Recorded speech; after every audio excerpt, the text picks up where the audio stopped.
อยู่เมืองจักขินนั่นหุ่งเอามากินหุ่งมากินมื้อ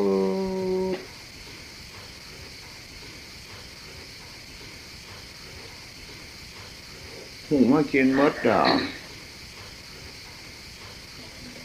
เวลาหุ่งมันมานี่หนังสือจำปาสีเท้าจำปาสีต้นก็ว่าหุ่งมันมามันก็มากับพืชปีก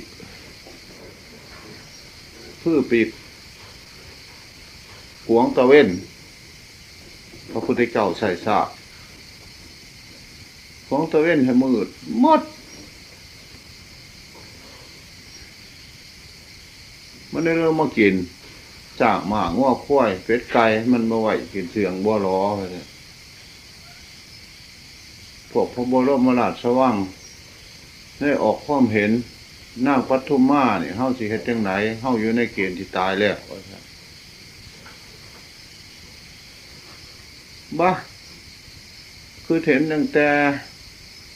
เอาไปฝากเอาไปไว้ในกองจ่อปองซะว่าซั่นจ่อปองจักหน่อยพอให้หันใจได้เอานั่งเขานั่นทะเพกองไงยืนฝากไว้เทวดาดาวสู่แดนว่าซั่น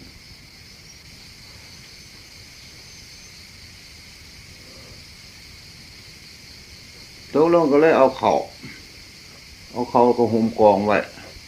เอาอาหารการกินเข้าไปไว้ในหั่น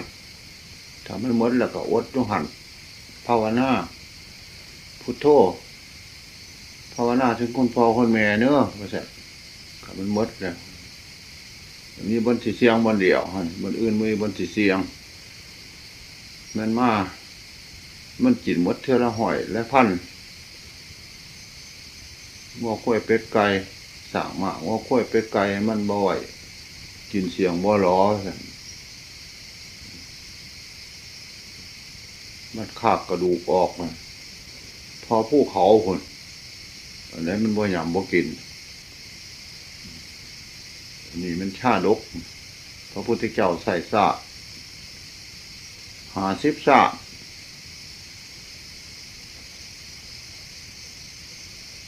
ที่ซื้อที่แรกซื้อนางปทุมมา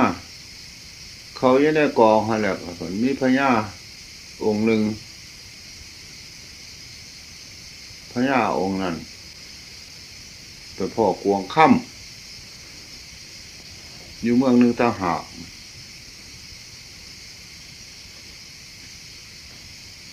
พ่อกวงค่ำเลยอ้าวสมัยทรงอำนาจสิทธิขาดกวงตัวนี้ถ้ามันเต้นออกข้างไผ่สิตัดข้อพวกนั้นรู้สึก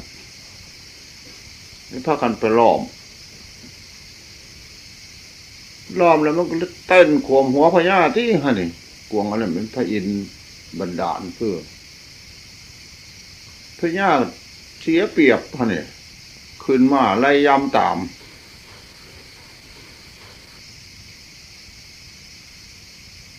ไล่ไปไล่มาละไปไก่จนตกเมืองไหนบุ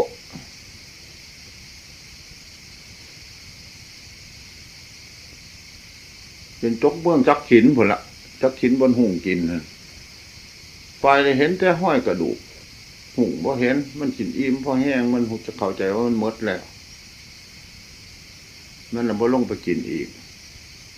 เห็นแต่กองแขนอยู่ก็เลยไปตบกองมันปึ้งขึ้นนางเข้าใจว่าหูพ่อแม่พี่น้องของนางก็ตายหมดแล้วหูเอ้ยเจ้าอยากมากินก็มาซะว่าซะโอ้ยคนตัวนี่อยู่นี่ไว้ซะก็เลยปาดกองออกเห็นคนเลยเอามาเป็นพระมเหสีกลับคืนมาบ้านมันยืดมันยาวในเรื่องนี้ก็ได้ใส่ซื้อไม้ซื้อว่านั่งข้ามกองบุญกองกับแม่นนั่งข้ามกองกับแม่นหุ่งมันว่าเพื่อปีกขวงตะเว้นให้มันมืด ม่นอนทการบ่เห็นหุงเขาเลยมากินเข้ามาเทียบใช้ทางฝ่ายปฏิบัติของเฮาเพื่อเป็นธรรมาทิฏฐานหุ่งคือไอ้หยังคือกิเลสเนี่ยมันพื้อปีกอ้อมคิดอ้อมใจเฮาให้ถือว่ามีบุญมีบาปไป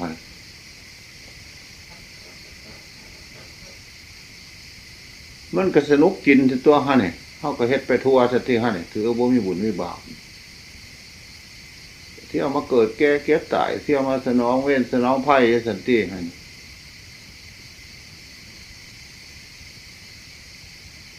มาใส่ศาสตร์ใส่กรรมนี่สันเนี่ยศาสนาในไตรโลกธาตุเนี่ยมืออวดดีก็เป็นดอกเมื่อท่านศาสนาพุทธดอกพระพุทธเจ้าว่าได้มีแต่องค์เดียวล่วงไปแล้วตั้งร้อยโกฏถึงหึงจังเจมาก็ดีเพราะสร้างบารมีน่านเราของไผ่ของมั่นเป็นกระจังมาดูมันสีมาสอนสองกันนี่คำสอนอันเดียวเมื่อเมื่อได้พิเศษเมื่อได้เปลี่ยนแปลงยักใหญ่ไปไซเขากล่าวตัวพระพุทธศาสนาทำหน้าบนหลังราษฎรเพราะฉะนั้นก็ของผู้หนึ่งมุดน้ำว่าวผู้หนึ่งพันยุเทิงอากาศพุ่นรอใส่กันของรัดตาว่าวรัดตาแง่กดเข็มผู้หนึ่งผันมื่นตาแง่กดเข็ม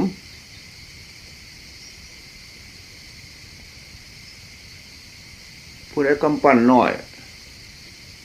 เอาไฟปืนไปเที่ยวกี่เที่ยวป่นเอาทรัพย์เอาสินเขาไป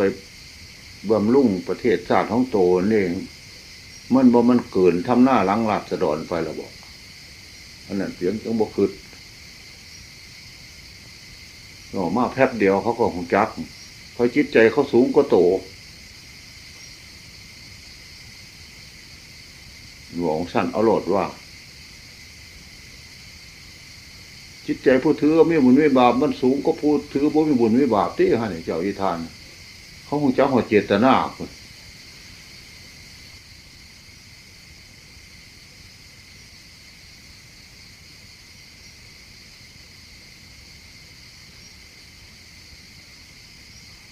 ขอให้สิว่าไปจังไหนก็ตามเถอะ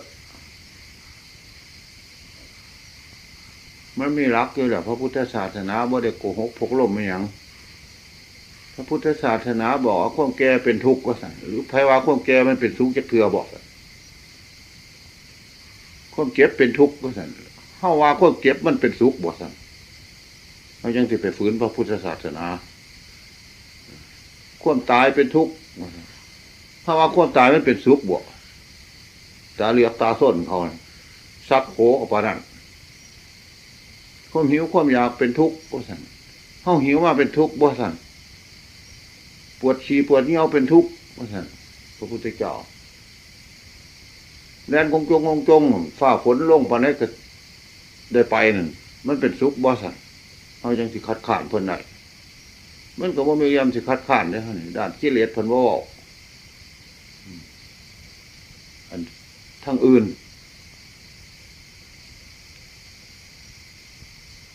มันต้องเอาด้านกิเลสนำผู้นึงรับตาว่าเอาดีที่โตว่าข้างตัว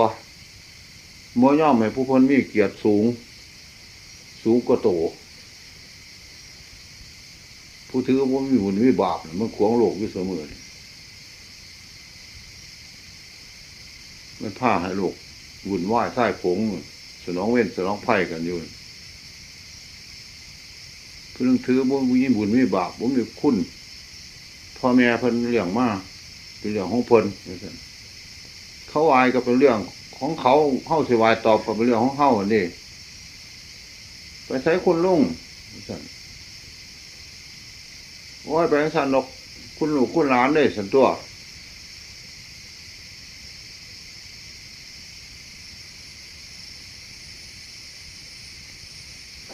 ผู้ถือมีบุญมีบาปก็ผู้ถือว่ามีบุญมีบาปนั่น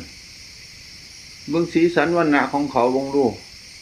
เบื้องความอยู่ความกินความไปความมาของเขาวงลูกพิ พิกันกับเฮาว่าสมมาเบิ่งโตสมว่าที่โตดีก็ดอกกระเดียดเนี่ยเขาเป็นคนโง่ดอกหรือสังบอกว่าอันโมนี่เป็นนาคนคิดทั้งนั้น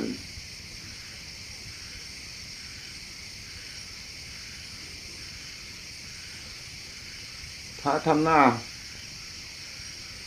หลังราชดรมันใครก็ไปจี้ไปปล้นเอาทรัพย์สินผู้อื่นมากินตัวอาศัยกินน้ำปั่นหอกไปง่าววันไหนก็ปั่นง่ายก็เอาบ่ได้เอาเขาบ่ได้ไปเที่ยวหาปล้นประเทศชาติน้อยๆตัวไปเป็นสมบัติของเจ้าของมันบ่เหนืออันทำหน้าหลังราษฎรไปคุณบ่ของฉันคนทรัพย์คนสินเขานี้หมดทรัพย์ในดินสินในน้ำเขาคนนี้หมดยึดได้ทั่วข้าวว่าได้อีนี้ก็ตามท่านเนี่ยคนเอาทรัพย์อันไหนฝ่าออกไป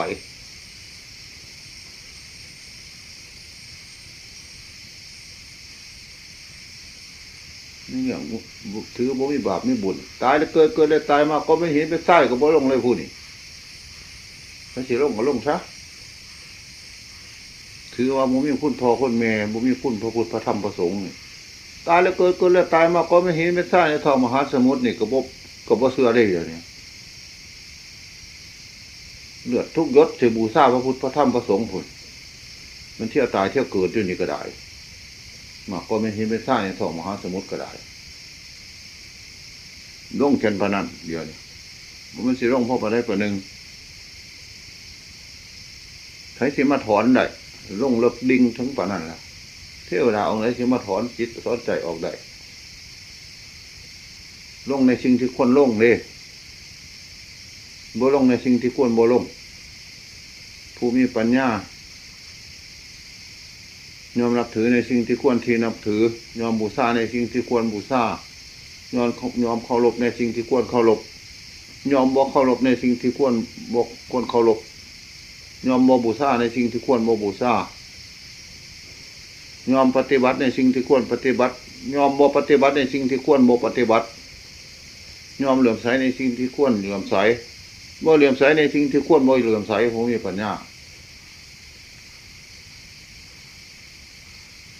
ได้คนบ่มีบาปมีบุญมาเป็นหมู่ล้านคนบ่ทอได้คนผู้ถือว่ามีบาปมีบุญมาเป็นหมู่ผู้หนึ่งเลยที่ถือกระเบื้องขอท่านถือกระบาลเขากินก็ตามมันเป็นปัญหาอันนั้นทรัพย์ในมันมีแล้ว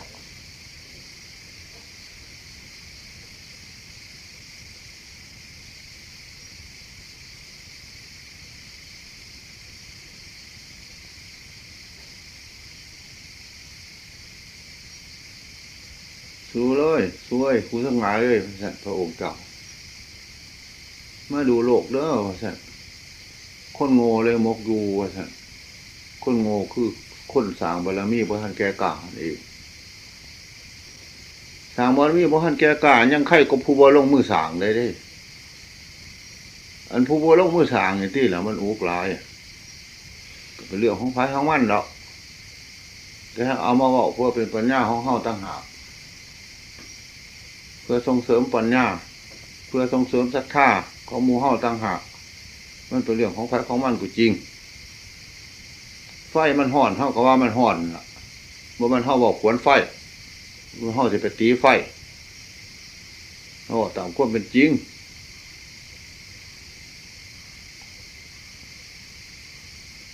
ผู้สร้างบารมีสิเป็นพระพุทธเจ้าอยู่นี่บ่แม่นของน้อยๆผู้สร้างบารมีสิเป็นสาวกเบื้องท้ายเบื้องขวาของพระพุทธเจ้าทั้งหลายก็บ่แม่นของน้อยๆผู้สร้างบารมีเพื่อที่เป็นพระโสดาบันสกทาคามีอนาคามีในศาสตร์สีมาภายนานี่ก็บ่อึดบ่อยากผู้ปรารถนาพบพระสิริยเมตไตรก็บ่อึดบ่อยากผู้ปรารถนาพระพุทธเจ้าองค์นาผลก็บ่อึดบ่อยากผู้หวังผลทุกข์ในปัจจุบันศาสตร์ก็บ่อึดบ่อยากทางผู้ถือพระพุทธศาสนามีเดินตามก้นกันอยู่เป็นซ้ายคือมูปวกมูหมดนี่ผ พวกคนถือว่ามุ้ยบุญนี่บาปเขาก็เดินตามกันเป็นสายคือปวกคือหมดนี่คือกันหัวหน้าพาไปก็ไปเรื่องของไฟของมัน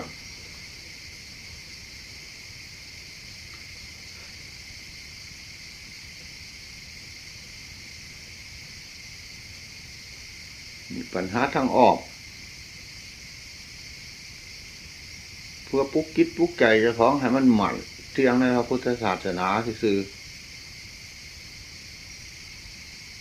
เพื่อบ่ให้สงสัยในพระพุทธศาสนาสิสงสัยเห็นยังคำสอนของพระพุทธศาสนามันบกพร่องบนไหนศาสนาอื่นแย่มากเบิ่งทำไมมีแต่เล่มกลางพระพุทธเจ้าเนี่ยที่เอาคำสอนของพระพุทธเจ้าไปดัดไปแปลงเป็นคำสอนของตัวน่ะแต่เป็นคำสอนของพระเยซูก็ดีดัดแปลงเอาคำสอนของพระพุทธเจ้าไปมันก็พ่อปานกาเนี่ยกาเอาขนหางและขนงอนของนกยุ่งที่ลวงลนอยู่ตามป่ามาแทรกแซงคนของตนสมัยนั้นตนก็ห้องกากาอยู่แล้วบอกอยู่แล้วมันสิเป็นนกนุ่งยุ่งจังไหนบอกของสัตว์เอาโลด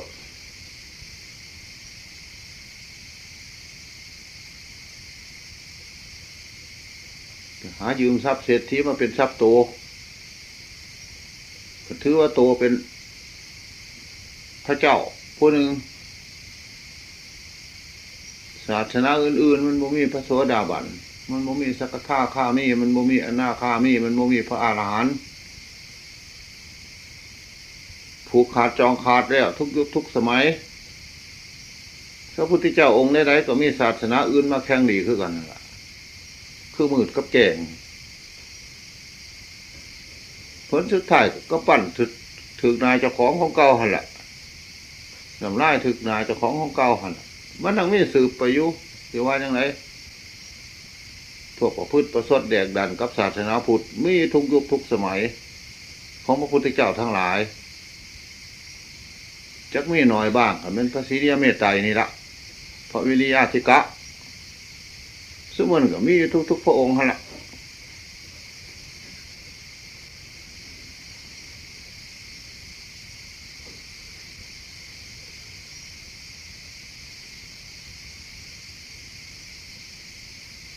ในโลกมันมีอุปสรรคอย่างเต็มทีมันจะเป็นเหตุให้นักปราชญ์พิจารณาอย่างเต็มทีพิจารณาสิออกหนีเฮาปฏิวัติพระพุทธศาสนาขันบารมีเฮาสร้างบางมาแล้วปัญหามันบ่หลายได้เดียวมันมีน้อยเดียวนึงคนเห็นเฮาเกิดแก่เห็นความเกิดความแก่ความเก็บความตายว่ามันเป็นทุกข์อีหลีนี่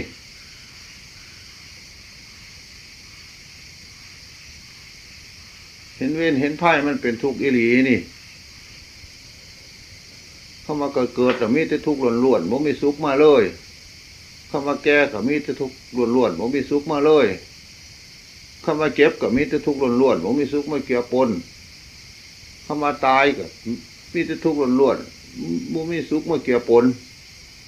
เข้ามาบ่มันบ่เที่ยงมาสั่นก็มีแต่ทุกข์ล้วนๆบ่มีสุขมาเกี่ยวปน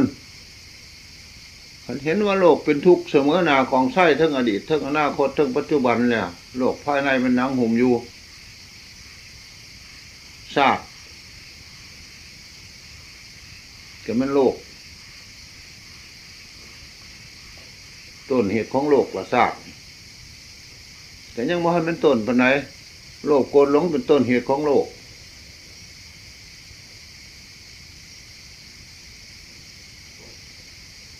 เห็นชัดว่าโลภโกรธหลงเนี่ยมันเป็นกองทุกข์ซะล้วนๆมันมีสุขไม่เกี่ยวปนซะเลยว่าสันมันเป็นยังมาสิบ่เข็ดบ่หลับมันเป็นยังมันยังสิบ่ถอยออกจิตใจของสัตว์เห็นว่ามันนั่นเป็นเห็นว่ามันเป็นเวรเป็นไพ่อีหลีพระพุทธเจ้าสอนบ่ในนี้จากนี้เห็นว่าเกิดแก่เจ็บตายข้อมันบ่เที่ยงมันเป็นทุกข์ธรรมาโนโสภควาพระพุทธเจ้าเทศอยู่45 พรรษานำลงแต่รูปปังอนิจจัง ของบ่เที่ยงเวทนาอนิจจาความสวยอารมณ์สุขทุกข์อุเบกขากับบ่เที่ยงสัญญาความจำได้ไม้รูจำรูปเสียงกินรสโผฏฐัพพะธรรมารมณ์ก็เป็นของบ่เที่ยง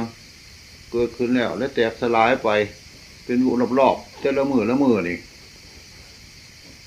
แต่ละคืนบ่จบเกษียณจักเทื่อติดต่อกันเป็นสายอยู่ซ้ำนั่นเรียกว่าทุกข์ติดต่ออันนี้จังติดต่อ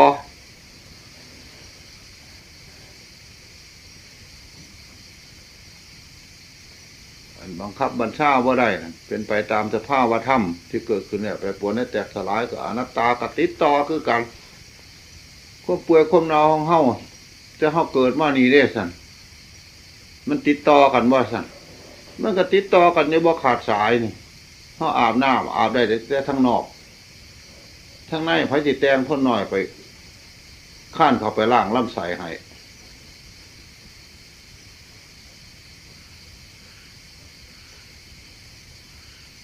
มีกินมีสีจังซ้ำเก่าน่ะเรียกว่าบ่จบเกษียณความป่วยความเนาในสกุลร่างกาย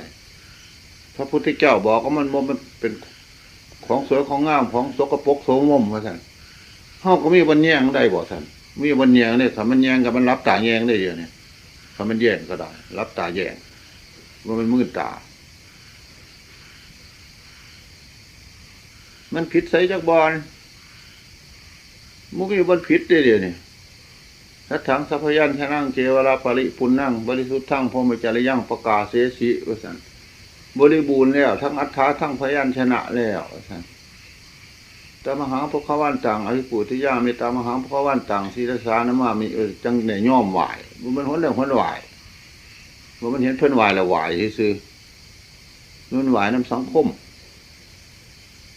ไหวน้ำถ้ำพวกจริง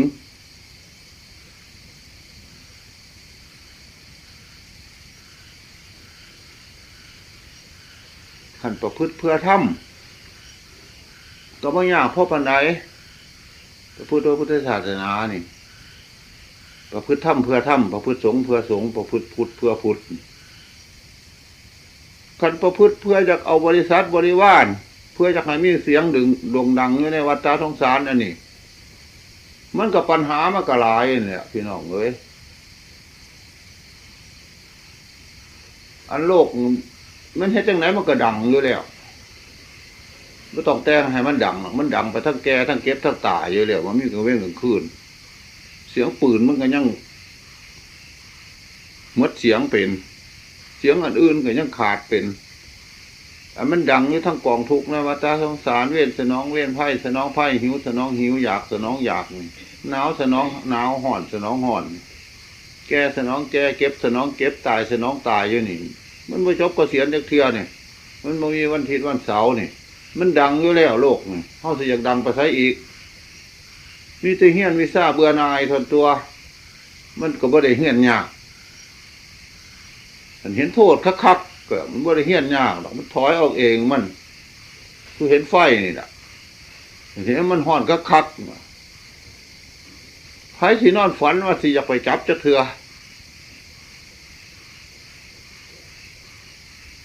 เป็นแต่เพียงเห็นว่าศาสตร์ทุกข์คักๆนี่ก็ใช้ได้มันก็บ่ยินดีในศาสตร์อุบายใดมันสิพ้นจากศาสตร์มันก็ปฏิบัติเท่านั้นมันก็บ่ยินดีในศาสตร์มันก็บ่เพลิดในศาสตร์เห็นว่าความตายเป็นทุกข์สิมันก็บ่เพลิดในตายมันก็บ่อยากมาตายอีกมันก็บ่หลงแต่ว่าเห็นโลกนี่เต็มไปด้วยความแก่เก็บตายเสมอหน้าของไส้เลยทั้งอดีตทั้งอนาคตทั้งปัจจุบันแล้วสัดๆแล้วความเพลิดในวัฏสงสารมันถึงมาจากพักตัวใดฮะนี่ก็โอ้ท่านแล้วไผสิมาตัวมันได้มันเนี่ยพี่จะหน้าเห็นสัตว์อยู่กับมันพอแห้งแล้วแก่กับมันเป็นผู้แก่ล่ะเก็บกับมันเป็นผู้เก็บล่ะตายกับมันเป็นผู้ตายล่ะมันเห็นอยู่ว่ามันจะไปยืมผู้อื่นมาพี่จะหน้านี่ยึดกับตัวของภายของมันเป็นพยานอยู่แล้วแต่หาพยานภายนอกคือฝ่ายโลกของแมนบอก สกุลร่างกายมันเป็นของเปลือยของเน่าสั่นก็จะคล้องก็เห็นอยู่ตัวไปท้ายเฝ้าอยู่น่ะทมไล่ปัดๆอยู่อันว่าแซ่บๆมันแล้วตื่นขึ้นมาทมไล่ปัดๆไปรี่ซ้ำระเบาะห้างกินย่างพึ่งผายคัดตมาดดึดแข้งดึดขากับปานั่นพองแสบพองนัวแสบย่างเต็มที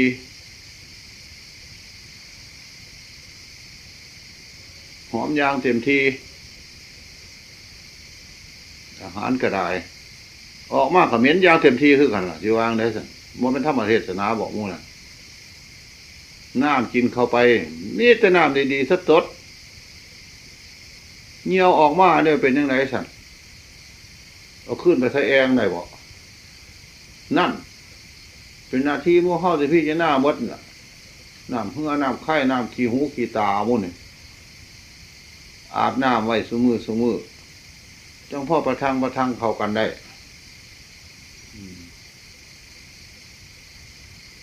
สบู่มาฟอกไว้อันไหนมาฟอกไว้จังพ่อประทังเข้ากันได้ของอยู่ในสกุลร่างกายก็ยังบ่ถือกันดังก็ยังบ่ถือกันดังกับกินสกุลร่างกายทะเลาะกันอยู่จังซั่นล่ะเห็นทุกข์สัตว์ในวัฏสงสารแล้วมันก็เป็นตัวศีลมันก็เป็นตัวสมาธิมันก็เป็นตัวปัญญามันก็เป็นตัวพระพุทธพระธรรมพระสงฆ์นี่หันแหละสิไปหาใช้อีกพุทโธแปลว่าผู้รู้ทุกข์หันแล้วธัมโมแปลว่าเป็นผู้ปฏิบัติทรงไว้ซึ่งทุกข์รู้ทุกข์สังโฆก็คือกัน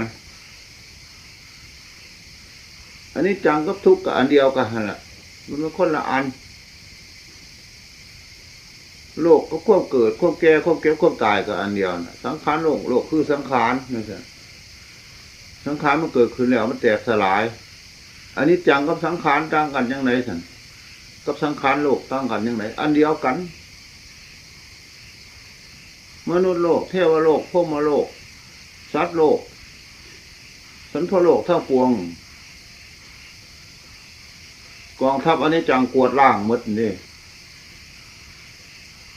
บ่มีกระเว้นกลางคืนนี่ล่างบ่มีกระเว้นคืนนี่บ่หยุดบ่พักดีได้บ่ได้พักลบก็ไผได้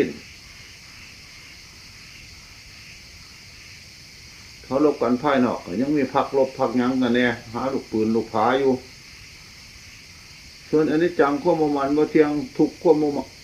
บทนในยากของสัตว์ทั้งหลายนี่เร่ร่อนอยู่นี่วนเวียนอยู่นี่บ่ได้จบเกษียณอีกเทื่อแล้วมันมีวันที่วันเสาร์ละมีทุกลมหายใจเขาออกโลด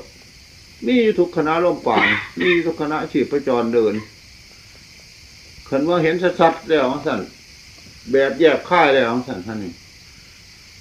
มันก็หายสงสัยว่าจะไปเครียดให้ผู้นั้นผู้นี้ก็มีแต่บ่อยากมาท่านเนี่ย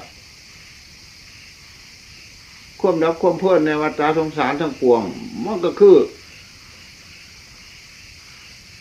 ถอนตัณหาทั้งรากควบทะเยอทะยานในโลกทั้งปวงก็บ่มีคือกันแล้วมันก็แก้กันอยู่หันในตัววางเลย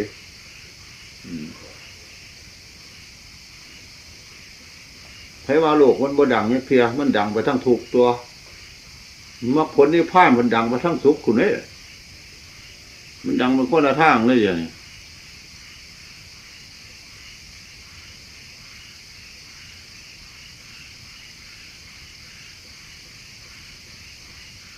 เขาถือว่าพระพุทธศาสนามีค่ากว่าส่วนสุแนวอยู่ในดวงจิตดวงใจของเฮานี่นะอยู่ในคณะจิตคณะใจของเฮานี่ถือว่าคณะจิตคณะใจของเฮาเลื่อมใสนับถือพระพุทธศาสนาในมีคุณค่ากว่าสุแนวมีคนค่ากว่าสิทธิ์ลงทุนลงแห้งเพิ่นอยู่ในควบแก่ควบเก็บควบตายกิเลสมันสิไปตั้งทับจับเสือกมาจะใช้อีกกระดอกกระเดียมันสิไม่จากพวกตูไหนควมหลง มันก็นับแต่มือพายแพ้ไปนั่นแหละถอยออกถอยออกถอยออกมันแหละบ่เขากล้าบุกพระนครหลวงเลยดอกคือจิตใจบ่กล้าเชื่อมานั่งได้น่านทั้งพี่จะน่าจะทั้งเห็นเต็มตาอยู่ตานอกก็เห็นตาในก็เห็นอยู่เห็นตานอกส่งไปหาตาในเห็นหูนอกส่งไปหาหูในอยู่ทำเก่าหันล่ะถือกินดังทางนอกส่งเข้าไปกินดังทางในคือดังปัญญาคือกันนั่นล่ะ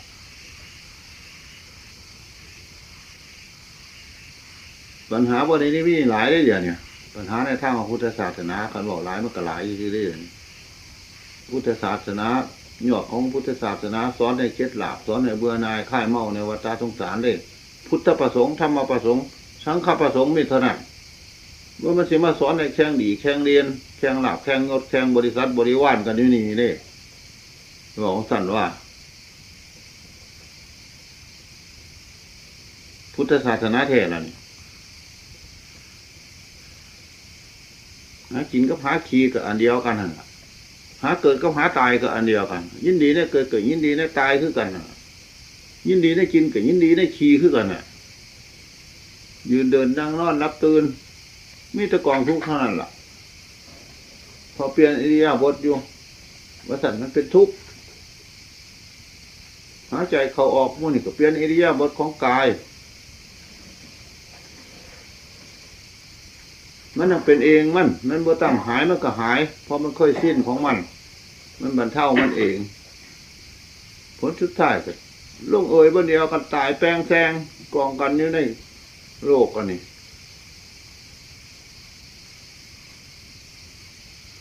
เป็นทีขาไอ้ยังสิมาเกิดมาคุ้นดินคุ้นน้ำคุ้นไฟคุ้นล่มกระดกกระเดียทางมีทางออกมีอยู่ทางออกบ่มีของพ่อตายอยู่นี่มาตาสงสารอันนี้ประตูออกเปิดจ้างฟางอยู่ลาดยางพร้อมหยาบ่เกิดจักเทือประตูสิ้นถ้ำพระองค์เจ้า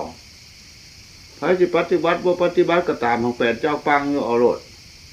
หนทางภายนอกของเฮามันก็มุ้ยผู้ปฏิบัติมันหกเด้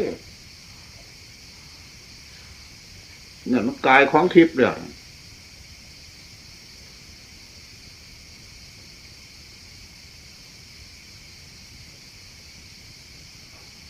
เหนือของทิพย์ไปพุ่นพระเอาไปใส่กับว่าพระเอาไปใส่ไปปฏิบัติกับว่าคัดของก็พูดได้ผู้ถือว่าคัดของมันก็เป็นคนพลาดตั้งหากคนตาบอดตั้งหากอะไรถ้าเอาไปใส่ถ้านะเจ้าผสมศาสนาพุทธดอกบ่ได้ว่า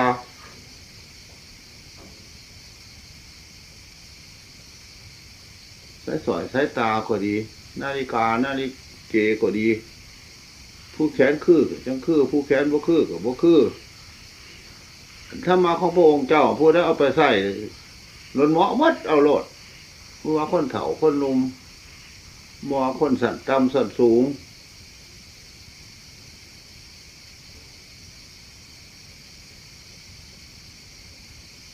พระองค์เจ้าสอนเนี่ยมัดล่ะเฮาบ่ได้ออกมาคิดที่สอนมีแต่ปฏิบัติตามเท่านั้นหนทางก็ทางว่าเตียนหมดล่ะบ่มีหน้าที่สิได้ถือจกถือเสียมไปทางอีกมีแต่ตั้งหน้าเดินเท่านั้นหญ้าก็บ่ปงหนทางภายนอกของเฮาหญ้าปงทางอยู่10 ปีวัดเฮาคือกันวัดภายนอกเฮาเสียหญ้าอยู่ส่ำนั้นวัดภายในศีลธรรมมันถึงจิตถึงใจแล้วมันไม่ได้6 จักเม็ดแล้ว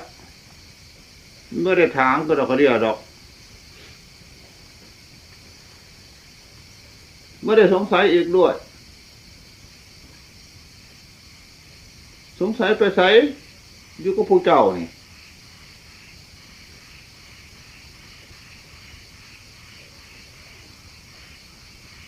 จตุสัจจะท่านดังนะท่านทั้งนั่นแหละทางเปลี่ยนเป็นดังประกาศที่บ่มีกลางเว้นกลางคืนเพิ่นตีกองก็ยังไม่ย่ำเศร้าเป็นเปรียบเหมือนกองอริยสัจสี่ ทุกข์ของสัตว์ทั้งหลายประกาศจะบ่มีกลางเว้นกลางคืนแกก็ประกาศอยู่เนี่ยสันหัวงอกพวกนี้เอาไปรีบไปใส่ถ้าเทียใส่มันโล่งเขาก็นอนเนี่ยนะบนทางมุ่นอยากอายไพ่ว่าเป็นดอกว่าสันมันแนวอายสิไปรี่แก้รี่เก็บรี่ตายยุบในโลกน้อยได้คันบ่ไปพระนิพพานบนมุ้ยบนรี่นี่นะมูนี่ว่าสันตัวระหว่างสัตว์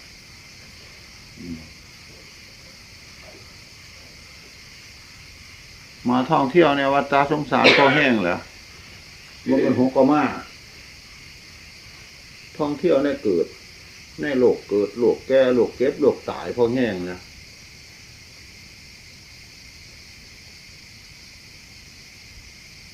นั่นก็มีตั้งแต่สิทุ่มเทความเคล็ดหลาบลงเท่านั้นตัวมันบ่มีแนวอันอื่นได้เดียวเนี่ยความเคล็ดหลาบในวัฏฏะสงสารน่ะมันเป็นตัวศีลตัวสมาธิตัวปัญญาตัวพระพุทธพระธรรมพระสงฆ์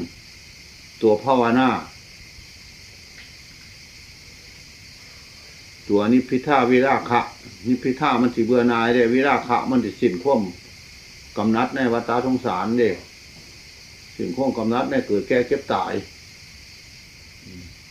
นั่นสิบ่ยินดี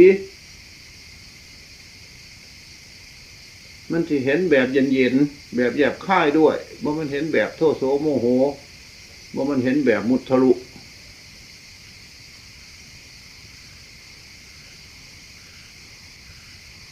มันสิตัวเจ้าของบ่ขึ้นนั่นนี่มันสิบ่ขบฏเจ้าของหั่น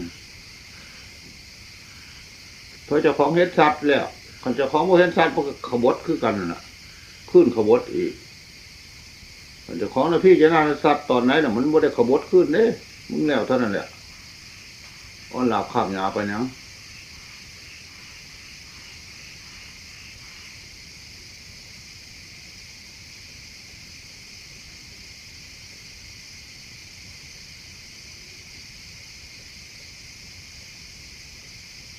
เราจะไปหาพระพุทธพระธรรมพระสงฆ์ใส่อีกขันบ่หาอยู่ในหัวจิตหัวใจเขาเขาจะเอาพระพุทธพระธรรมพระสงฆ์ไว้บนไหนกันเขาบ่เอาไว้หัวใจ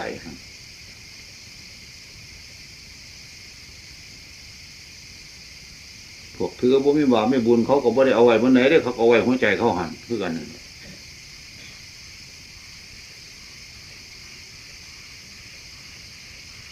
แต่ว่าของโลกยุคคือปานกันก็มาขับบังขอล้ำโมเห็นบอกว่าขับบังขอล้ำมันขวงบ่สันไปว่า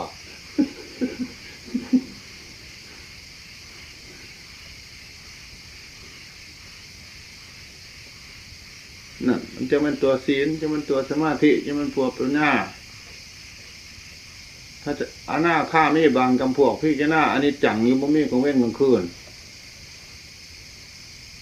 บางจำพวกพิจารณาทุกข์คือบ่มีกลางเว้นกลางคืน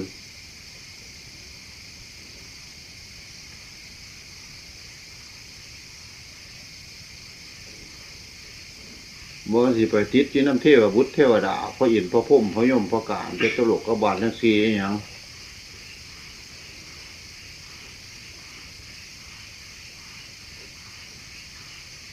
เห็นอันไหนพับบาดเดียวก็บ่พ้นอันนี้จังดอกตาถินปัวโลดเห็นเทวบุตรเทวดามากกับว่าพ้นอันนี้จังเห็นนกเห็นหนูเห็นปูเห็นปีกมากกับว่าพ้นอันนี้จังกับว่าพ้นคนตายถ้ามันเห็นสัตว์สั้นๆเนี่ยมันจะเพิ่มน้ำยั้งในใจโลกธาตุอันนี้อันมันบ่เห็นสัตว์จริงๆแล้วมันเพิ่มอยู่นะมันกูผู้หนึ่งพอไอ้สีผู้หนึ่งแม่ไอ้สีผู้หนึ่งมันอยู่นะมึงวางใช้เกงมึงสั่นบ้านเลยสั่นโยกกับกูผู้หนึ่งพอไอ้สีผู้หนึ่งแล้วเกงมึงสั่นเอาว่างเกงทั้งเกิดแก่เจ็บตายหันแล้ว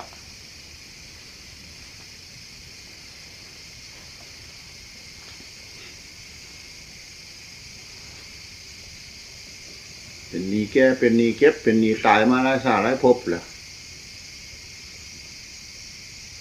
คือนางปานี่พุทธกถามมาอยู่เฮ็ดจังไรศิลาความโกรธได้เขาน้อยแล้วสั่นถามมา2-3 มื้อเนี่ยเดี๋ยวเฮาเห็นว่ามันแซ่บอยู่เฮากะละบ่ได้แล้วว่ะเห็นว่ามันพออยู่พอกินพอใช้พอสอยอยู่ว่ะ กันที่แล้วมันเป็นไพ่ล้วนๆเขาก็ละได้เท่านั้นแล้ววะ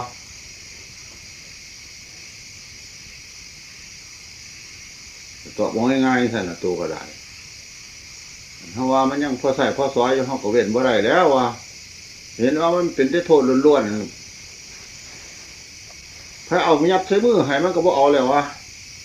คือขี้เนี่ยกันเห็นว่ามันเหม็นล้วนๆพอได้เอามากำใส่มือก็ฟาดใส่หน้าคนละบ่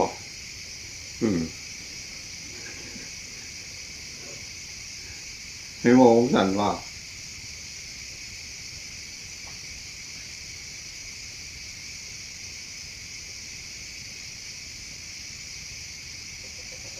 ช่วยให้มันสงสัยข้างแขนที่จะตายฆ่าควบสงสัยนี่คือเรื่องมันไหวควบสงสัยในพระพุทธศาสนาเนี่ยมีเท่าไรครับมันหนีพระพุทธศาสนาอยู่เมืองฟ้าเมืองแขนของเมียนบ่อยู่หัวใจผู้เจ้าหัน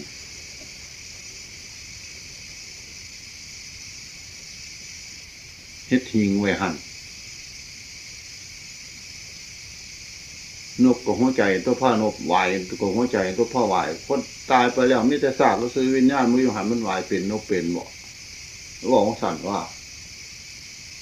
บอกอย่างหยาบใช่เจ้าของมันจังที่ได้มันบ่มักหลามักค่ำดอกมันทิศมันหยาบงูเห่าต้องหาเอาใบเด็ดๆใส่มัน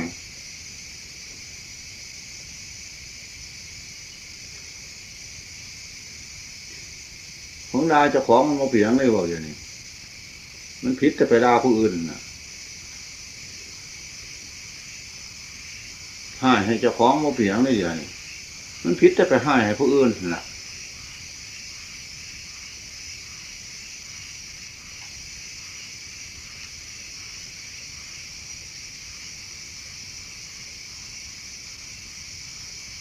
ตื่นขึ้นมาเมื่อไรก็เห็นแต่แนวเก่ามันเห็นแนวใหม่มาจะใส่เห็นแต่แก่แต่เก็บแต่ตายเห็นแต่ก้อนแก่ก้อนเก็บก้อนตายตัวเห็นแต่ก้อนอันนี้จังทุกครั้งอนัตตาตัวเห็นแต่ก้อนบ่เหมือนบ่เทียงตัวเห็นแต่ดินน้ำไฟลมมันตัวไปเห็นนี่ยังอยู่ใส่มีอันไหนพอถึงมาล่วงโลกอยู่นี่ถ้าเฮาบ่ล่วงเฮารู้ว่าเท่ารู้เท่าว่าทั้งการเฮาของทุกรู้ห้องเฮาตัวเฮาตั้งหากนี่ไผสิมาตัวมาล่วงเลยเดี๋ยวนี้หลวงท่านเอาโลดว่าเฮาบ่ท่านความหลงของเฮาความหลงของมาหลอกเข้าซื้อได้เดี๋ยวนี้เข้าเหยียบเรียบความหลงบ่ทันได้เหยียบเรียบความหลงบ่ทันได้ถือว่าตัวสลาดจังไหนสันมันก็โง่สิตายตัว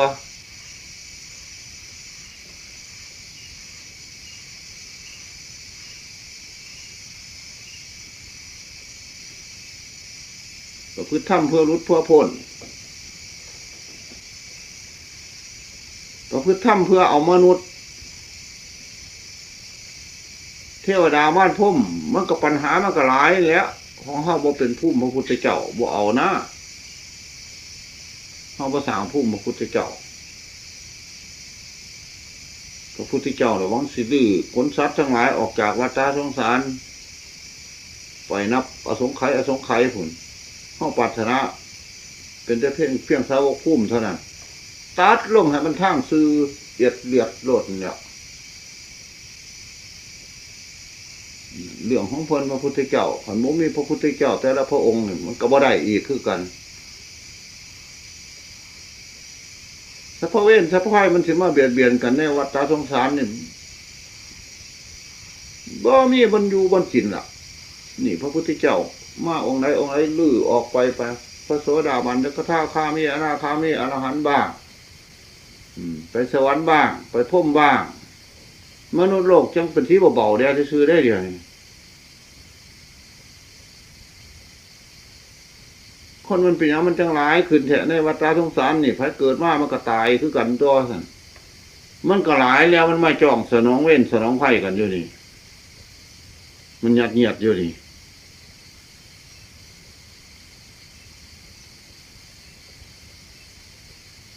พอเกิดมากครับเกิดเท่าไรก็ตายเท่านั้นจริงยุ่มันทางแพมันมันเป็นแพซื้อได้แพเพื่อที่เกี่ยมสนองเว้นสนองไผ่กันได้กูกินมึงกินกูยุ่งสิในลำไส้เห่าเนี่ยหันนับเป็นง้อสิมิจะโตสัญญาเนี่ยหันกบเขียดมันสิมิจะโตสัญญาเนี่ยหันแต่เห่าใหญ่ว่านี่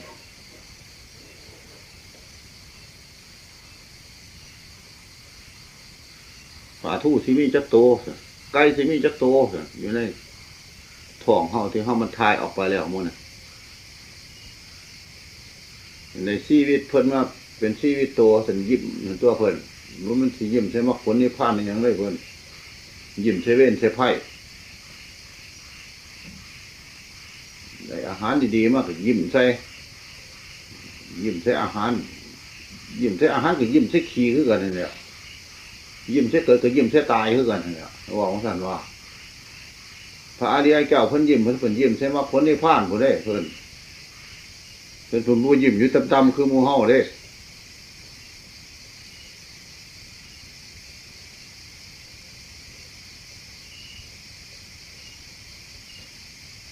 อันเมื่อนี่นะที่เฮาที่ควรคิดทั้งนั้นแหละควรพิจารณาทั้งนั้นเหตุที่สั่นจึงว่าพุทโธพุทโธพุทโธพุทโธอยู่เรื่อยอยู่บริกรรมอยู่ท่านล่ะ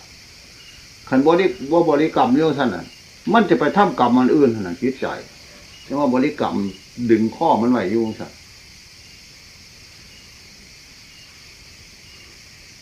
ภาวนาอันใดอันหนึ่งคือกันหรือพิจารณาอันนี้จังก็คือกันดึงข้อมันไว้ผูกข้อมันไว้อยู่ท่านมันไม่ได้ใจล้วนๆมันมีกิเลสก็พอปล่อยมันน่ะบ่อันนี้กิเลสเป็นหน้าหนามันยุ่นที่เดียวก็สติก็ปัญญาสิบ่ไปตามมืดกิเลสเป็นหน้าหนามาโอบยุ่นที่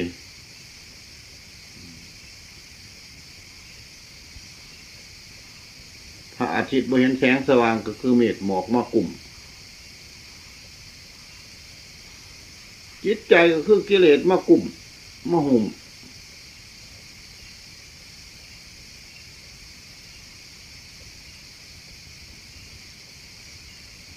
กิเลสเพิ่นเปรียบเหมือนกับต้นไม้เครือเกี่ยวไม้ตัดเครือออกคนวางซะ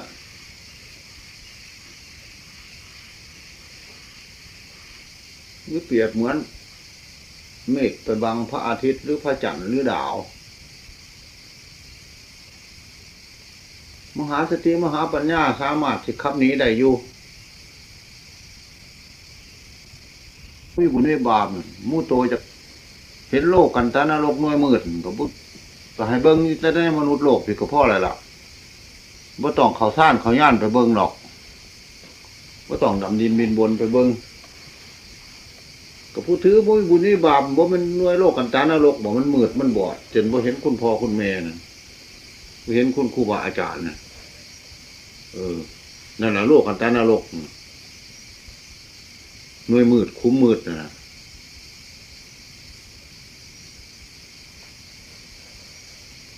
มันก็ต้องเห็นแต่มนุษย์ผิดอ่ะ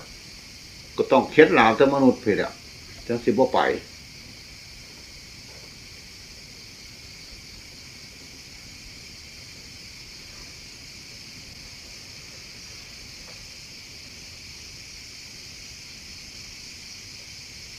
ทำบุญเพื่อสิอย่างนี้จะเกิดแก่เจ็บตายไม่ต้องมาเกิดแก่เจ็บตายอีกซะแน่เดียวเอาบุญเป็นเหื่อเป็นแพร่ขี้ขามซะเลย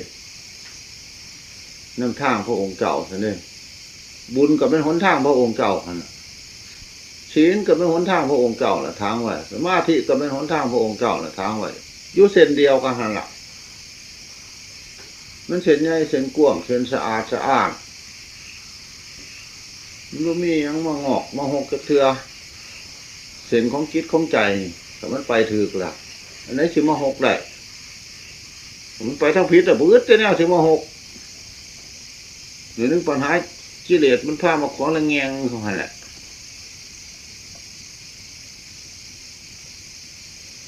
มันอย่างนี้จากมันมันที่ภาวนาคันที่พี่จะหน้าแล้วบ้ามันที่บ่ได้นอนหน้าหมดนี่เพราะว่านอนในบาทก็นะเพราะว่ากิเลสมันมาซึม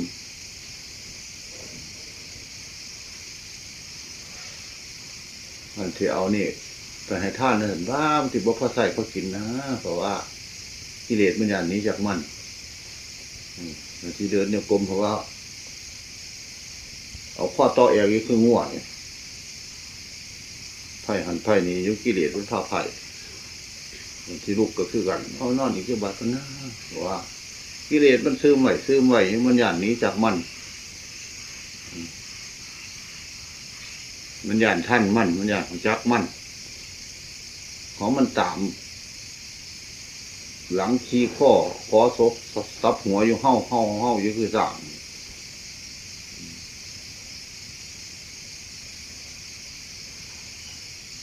บนบ่แก่บ่เก็บบ่ตายมันบ่มีนะท่านพ่อสิมาแก่มาเก็บบ่ตายเล่นอยู่ละแหมบนบ่แก่บ่เก็บบ่ตายบ่ทุกข์บ่ยากมันมีอยู่ที่เด็กก็มันสิต้องการแต่มันมีแต่มืดไฟสิอยากอยู่น้ำมืดสว่างมันมีอยู่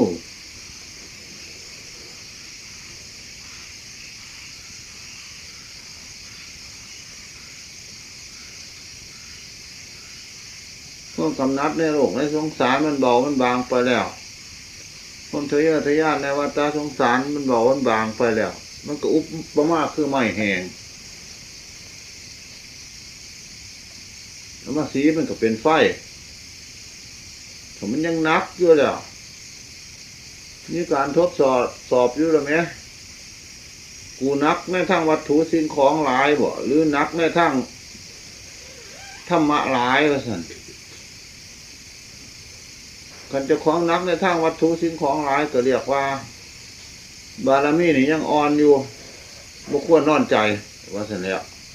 มันก็มีเครื่องทดสอบเพื่อกันนั่นแหละขันนักในทางศีลธรรมหลายใกล้สิตายแล้วกูก็หาทางกูว่าสั่นใกล้อยู่ซุมือว่าสั่นน้อยก็ใกล้ใหญ่ก็ใกล้คือกันร่มเขาเราบ่ออกก็ต้องตายร่มออกเราบ่เขาก็ต้องตายฮะไปตกบรหกก็ว่าจักว่าเท่าไรแล้วจะขึ้นมาวันหนึ่งคืนหนึ่งในมรหกมันคงง่ายอันเดียวกันกับเมืองสวรรค์เป็นสัตว์ที่รักษานั่นจักว่าศาสตร์ใดจังสิเดปีนมาเป็นมนุษย์ได้ไปถือแต่เขาปาดข้ออยู่ตายไปเป็นหมูท่านต้องที่ถือตายโหงโยหันตั้งหาห้อยซากผลเขาแทงข้อตายไปเป็นงัวเป็นกล้วยท่านที่ถือเขาเอาเขาไถหน้าเถามาแล้วเขาขาให้นี่เพราะว่ามันสิจอยว่าซั่นเท่าหลายขายบ่ออกว่าซั่น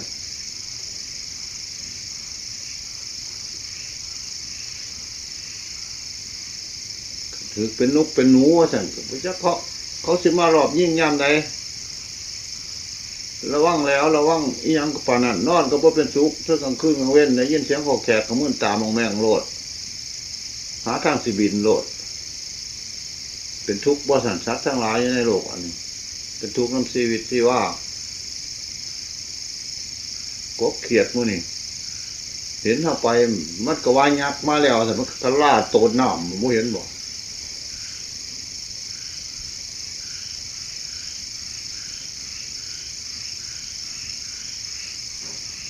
แต่บ่มีพระพุทธศาสนาแทรกแซงในโลกมันก็สิผิดอีหยังกับหมา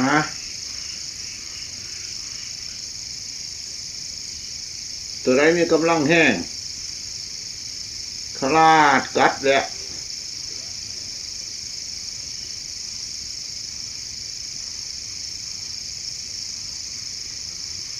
คนเห็นกันกับปัญมาเห็นกันนั่นแหละมันมีพระพุทธศาสนาแทรกแซงไม่ได้โลก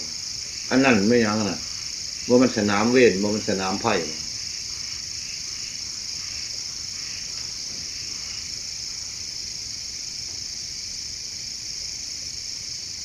เขาสร้างงูว่าสั่นเขาไปเที่ยวขายที่ขามันอยู่นี่หอดมือเขาตายก็บ่มดได้งูเนี่ยเขาตายก่อนมันผลเขาสร้างหินว่าสั่นเขาไปเที่ยวขายนี่หอดมือเขาตายเขาก็บ่มดได้เดี๋ยวนี้เห็นไหมสั่นปานาติบาตจึงงอกไว้สัตว์ตัวใดก็ต้องฮักชีวิตของไฟของมันมดว่าสั่น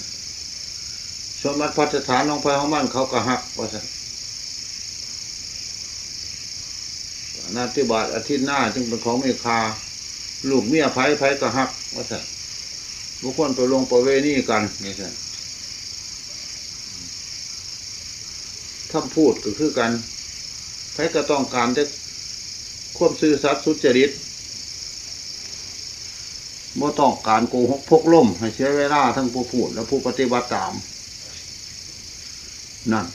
ศีลของพระองค์เจ้าพระพุทธเจ้าทุกๆพระองค์บ่ได้มาคัดค้านกันดอกเอ้ยตั้งสั่นบ่แม่นร่างใหม่บ่ได้ว่าได้เดี๋ยวนี้โลกเอ่ยกันบัดถูกแล้วโลดพิษกันแต่สาวบารมีหน่อยมากตามสูงเท่านั้นเพราะเป็นปัญญาธิกะศรัทธาธิกะวิริยะธิกะส่วนหูกายพระพุทธเจ้าคือกันมัดสิทธิยานุพยัญชนะมีลักษณะอันเดียวกันมัดทั้งดังคมหลังบ่เป็นห้องสนองบ่เป็นเอ็นกลมเหมือนทองกล้วยสวย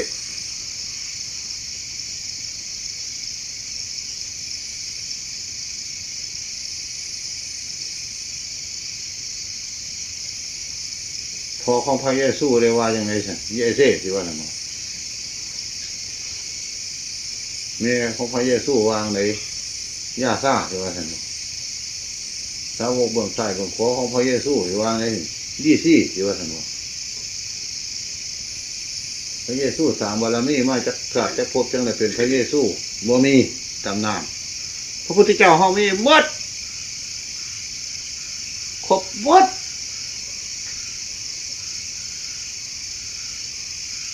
หัวหน้าดีหรอหัวจักดีหรอหัวจักของพวกนั้นกิเลสเอาตรงๆเลยล่ะ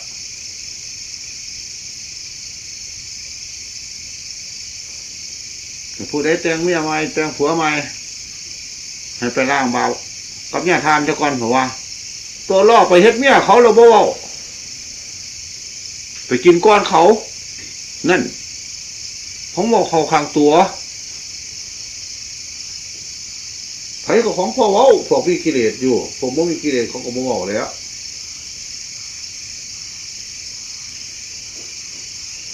พวกบาปนาสาโหดร้ายกับไปเรียมใช้ตัวอัญญสัตตุเทศหรือศาสตราอื่น